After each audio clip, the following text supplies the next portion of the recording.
Hey, I'm JB Bolvadin, CEO of Tilre Media and the creator of Hot Rides in Real Estate. 2 years ago when this pandemic started, I came up with this crazy idea to start the show, Hot Rides in Real Estate.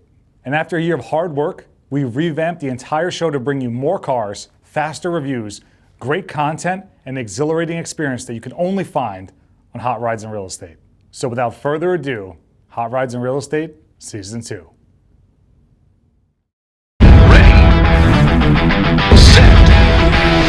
Go!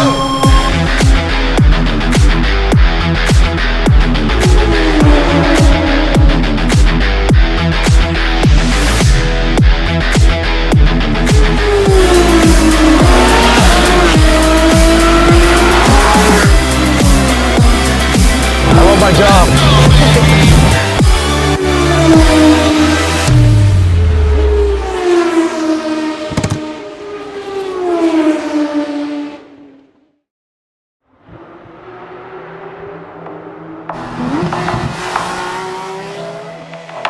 Today we're driving the Porsche 911 GT3 RS.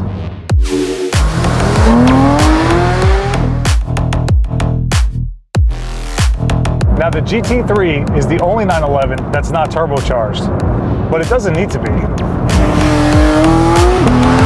This car gets more out of its naturally aspirated 4-liter flat 6 than most cars can get even with a turbocharge. And to put this car to the test, we're gonna go where no one in their right mind would go in the winter.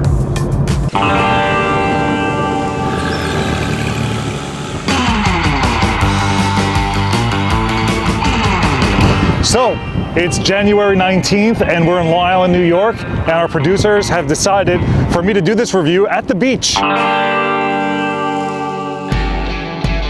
So, most of the time when you pull up in a car like this, people want to know what's under the hood. So, let me get to the good stuff.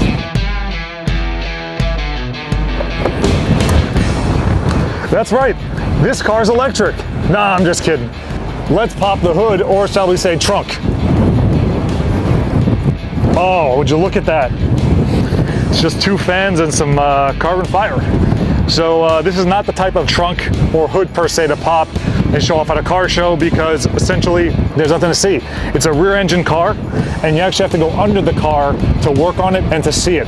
So if you'd like, I can crawl under the car, but I'm sure you don't want me to do that. So to honor your request, I won't. We've been talking about how fast this car is, but let's check the 0 to 60 for ourselves.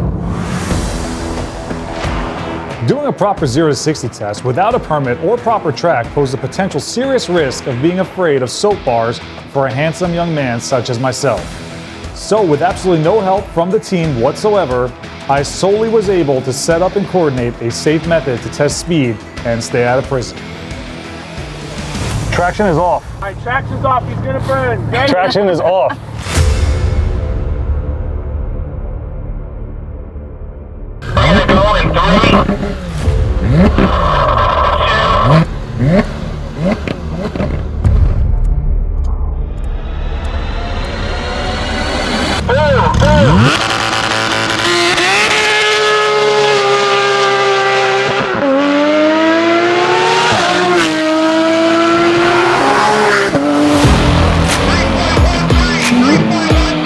I love my job.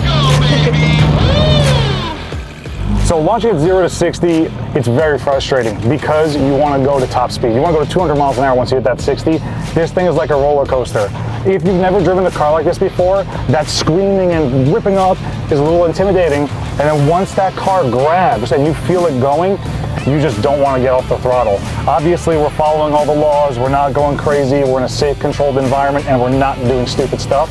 But what I can tell you is that I know why people get in trouble with these type of cars, because it is so tempting to do something stupid.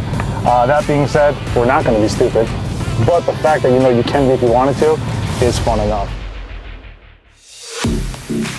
So look, we tested this thing 0 to 60, but now we're going to test 60 to 0. And that's where we actually get real results here. Because what's really impressive about this car is not how fast it can go, but how fast it can actually stop. So what they say about Porsches is whatever it takes them to go 0 to 60, with ceramic brakes it takes half the time. So we went 0 to 60 in 3 seconds. That means we're gonna go 60 to 0 in a second and a half, giving you stopping power that's literally second to none. Okay, JB, brake test. We are green lit. You ready? Let's do this. Launch in 3, 2, let it rip.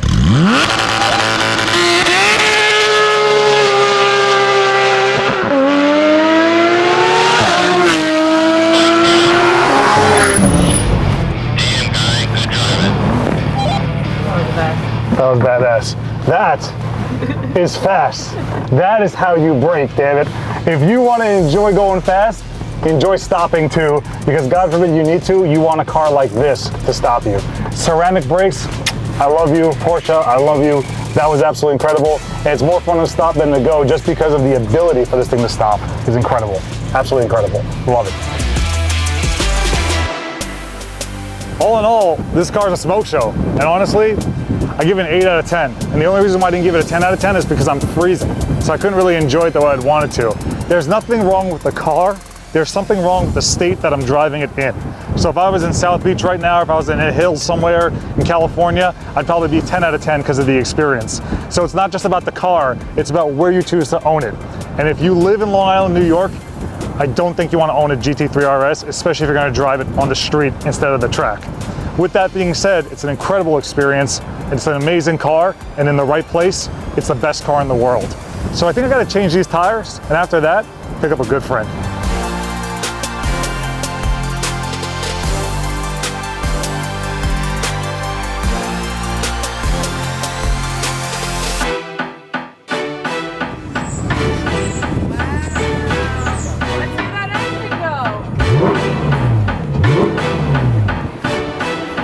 Hey, how's it going? How are you? Good to see you. Good to see you. I wanted you to ride in style for the first episode of season 2.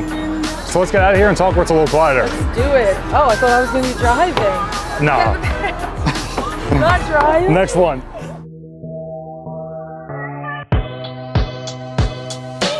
So before we get started, I know it, but our viewers may not know it. You're kind of a soccer star here on Long Island.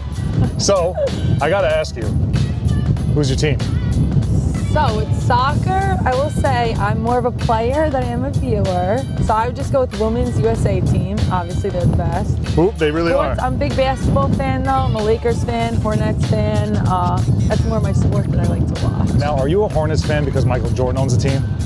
No, I like LaMelo Ball. Okay. And I like good. the jersey, the blue color. It's nice. I saw you accessorized pretty well on Instagram for that game. I was like, wow, well done. Exactly. So how long have you been playing soccer?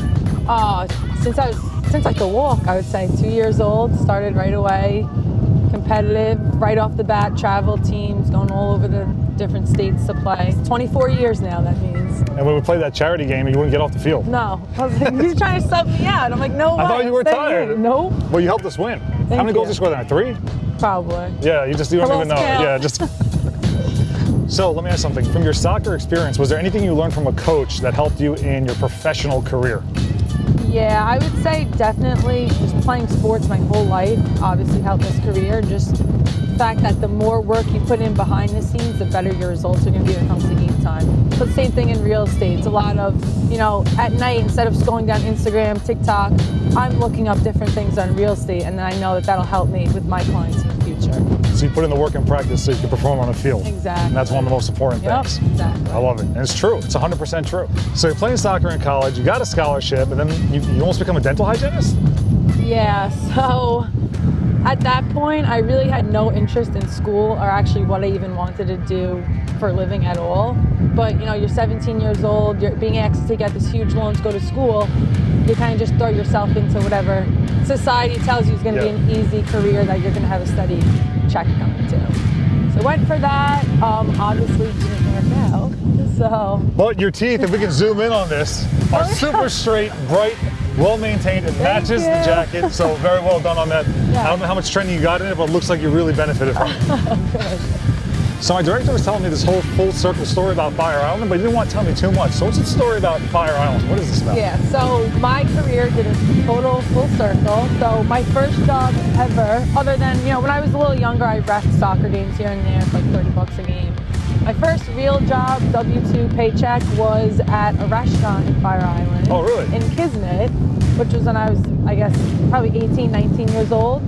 Now I'm 26 years old, and I just sold my first over $1 million deal in Fire Island. Congratulations, that's Thank awesome. you. And this happened, when did this happen? A couple weeks ago? Just closed in November. Oh, that's Yep. awesome. Just closed in November, and I'll be handling all the rentals for it for next summer. So I'm going to be back and forth a lot this summer in Fire Island. So you can hook me up with a good rental on Fire Island? Absolutely. That's all, I'm excited. So let's talk about where I picked you up and why it's significant. AG53. Yes. So once I left the Fire Island job, it wasn't for traveling back and forth at the time. I just wasn't too into it. So then I went to AG53, where I started off as a hostess there. And then shortly after being a hostess, got behind the bar, started bartending. Every weekend I was at the one in Bayshore and the one in Smithtown. I think that's one of the best jobs that can prepare you for real estate. Why is that? Because it teaches you great communication skills. You know how to deal with stress, you know how to take on a lot of responsibility. You deal with money, you deal with customers who are not always the nicest to you. In real estate, you deal with that every day. And then, I'm just really thankful for that job because it helped me save up enough money to flip my first house. That's awesome. And when did you flip your first one? So my first one was I bought it right before COVID happened. Perfect time. Yeah, right before. So I had one deal that actually died due to COVID. So, that was like, I'm like, oh, I don't even want to flip houses anymore. Of course, it's my first deal. I put everything I have into this.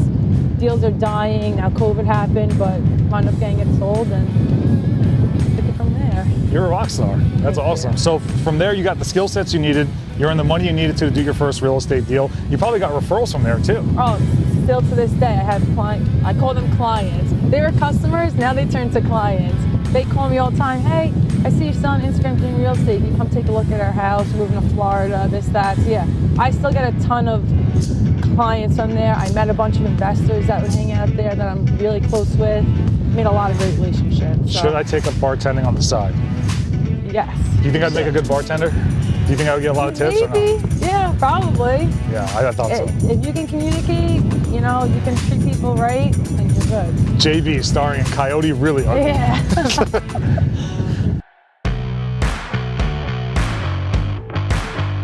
Me and my business, my family's been extremely supportive. And where I am today, it has a lot to do with them, whether it be my parents supporting me, cousins, uncles, aunts, and especially my wife. So I've had really close people that have really supported me from the beginning to now. That's really helped me there. So family's been very important to me, and I'm sure it's important to you. And I know you're really close with your brother. Yes. Well, I actually have 3 older brothers. Oh, you're the youngest? Yes. I feel sorry for anyone dating you with 3 older brothers. Yeah, not easy. Maybe that's why I'm still single. So. You heard it here.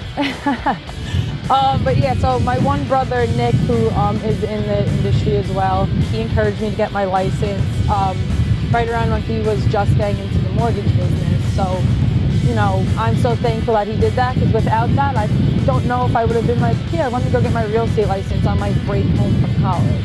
Yeah. So I'm thankful for that. And then actually one of my other brothers is a plumber, so whenever anything's wrong on one of my listings, I call him right away. He's like, so my family is super supportive of everything. My mom helps me with my open houses. We did an open house in October. I want to say there was 450 people there about. So my mom was there with me, helped me set up at 10 a.m. there with me until 7 o'clock at night. Did you say 450 people? Yeah, it was a crazy open house. You seriously have 450 people come to an open house? Yes. What were you selling? What was it? A great affordable house in Farmingdale. Oh, gotcha. Yep. It sounds like the Riamondi family are rock stars. Like, Yeah. you have like a whole circle of support, whether it be on the real estate mentoring, financing, the renovations, Yep, open house. Exactly. That's awesome. That's Yeah. really rare to have, and wealth and success is not just monetary, it's also the people around you. It sounds like Exactly. you're already wealthy with the family you have. Thank you, yes. We know about the good stuff. Any crazy stories or stuff working with family or your brother that sticks out to you? So obviously my brother and I are together on a lot of deals. He's loan officer, I'll be the agent. We've partnered on a few houses together where, working with family isn't the easiest. Everyone in my office, whenever I'm on the phone with him, like, who are you on the phone with talking like that? I'm like, oh, it's my brother, don't worry about it. But yeah, on a few houses that we've partnered on, we definitely had some disagreements here and there. one flip that we did together. It was a huge family feud over the bathroom tile and which one we liked better. I picked the tile that went in. He was freaking out over it. I'm telling him I'm an agent. I know what buyers like. He's telling me you're a rookie. You don't know anything. So it's not always the easiest working with family, but at the end of the day, you know, we're there to invest. We're there to make money. We're there to, you know, get a new family in the home. So squash it, get over it. So should Tilre look into doing a reality TV show on your family working together? Yeah, definitely. That might be the next step, honestly. Yeah, it sounds like a good reality TV show to me. Yeah, it would be. It'd be awesome. That's awesome. So when you're not getting along and mentoring, you're fighting over tiles. Yeah. So did it work out? Did you get your tiles or no? I did not get my tiles. He made me call that contractor and tell him to go back there, rip up that tile, and put the tile down. And the house sold, obviously. I didn't even put it on the market. Oh, it's not. No, I mean I didn't even have to put it on the market. I had people calling me because I had a coming soon sign up. He actually had a few buyers that were pre-approved already, so it sold, closed in 30 days. Good to go. You think if there's actually no tile at all, it would have sold anyway? Probably. The new buyers loved the tile in the bathroom. I think they would have liked the old one a little better, but whatever. So Nick was like, "You see, I told you." Did he give you one of those? Exactly. Yep. Had to get all that. So he got the win on that one. Yep. Exactly. That's all right. At the end of the day, you guys. We all got the one at the end of the day. Yeah, exactly. All right. So what do you say we burn up some of these tires? Let's do it. Let's do it.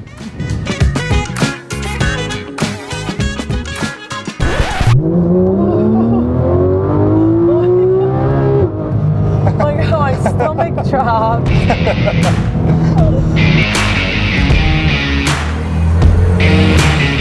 So Maria, over the pandemic, I put a lot of effort into marketing my business through projects like the Real Estate Protege and Hot Rides in Real Estate. Have you seen them? Yes. Every episode. Every single episode? Yep. What was your favorite? I am a big BMW fan. I've always driven well, my first two cars were in BMWs, but in most recent years, I always stick to BMW, so I really liked it when you featured the i8. That's a sick car. I love that car. Have we converted you to a Porsche girl yet or no? Yeah, listen, I like Porsches too. I just, you know, not for an everyday car. Sure. I can't be driving around showing houses in this. No. Pulling up, yeah, no. This is not an everyday car, but for a weekend car, definitely. It's beautiful. So the reason why I brought up the shows that I was doing is because Brian Karp, who obviously is the star of the Real Estate Protege, he always tells me that he's thinking with the future in every decision he makes, which was actually pretty inspiring. And my question for you is, what does Maria's future look like? Oh, wow. Well, I'm still pretty new in this business, in this career. You know, it's only been a few years, so, you know, I'm happy with where I am now, but I'm gonna keep on pushing, working hard every single day. That's good. So just grow up and blow up, make it bigger and bigger. Yep. I love that. So before I drop you off, what do you say we burn some rubber? Do it. I'm All ready. right, let's go.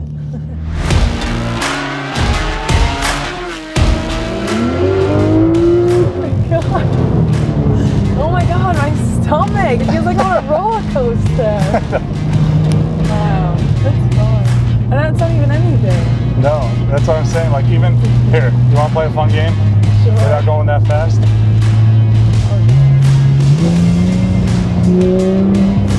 Oh god. Oh Lord. That is not fun. That is not a fun game.